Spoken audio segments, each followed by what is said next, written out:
Okay, prøv at høre. Det her, ikke? Bugger Municipal, det er jo for fanden, det kan jeg nok regne ud. Det er jo ikke fordi, det er det, der har heddet fra starten af. Bugger Marcipan, ikke? Hvad fanden hedder det? Hvad fanden betyder det? Butcher? Er det en slagter? Jeg ved det ikke. Det er latterligt. Det er fint. Det er jo bare. Prøv at høre, det er jo lige meget, hvad det hedder. Altså, hvis en pige, hun er lækker, så er det lige meget, hvad hun hedder. Det er jo det samme med det her. Og før det er Vidt Larsen, og det er Vidt Larsen, det er jo det samme. Det ved du, det er en, du kan regne med. Det er en, du kan stole på, og det er en fed pris. Forestil dig det her. Er det samme? Der kunne lige så godt have stået rød saftevand og kogte pølser. Det er lige meget. Det er det, der er inde bagved, der er fedt. Jeg ved ikke. Det er det, jeg siger, der kan stå hvad som helst. Det er det ligesom herovre, for eksempel, der er der noget, der hedder Isuzu. Hvad fanden betyder det også? Det er det. Jeg ved ikke, hvad det er, hvem fanden der navngiver det lort. Bugger Municipal.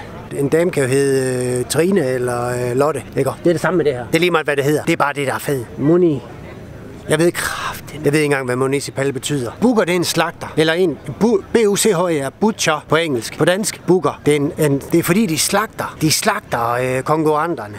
Money, see, pearl. Okay, så de slagter konkurrenterne, fordi de er gode på prisen. Municipal. Money, see, pearl. Det betyder penge. Ja, vi er venner. Det er en kammeratpris, du får. Du får rabat. For helvede, okay. Slagter, det er det bedste, du kan få. Det er bugger, for det er butcher, det er slagter de andre. Det er det bedste, også til prisen. Bugger Municipal, det er det betyder. Det var kraftedeme nemt.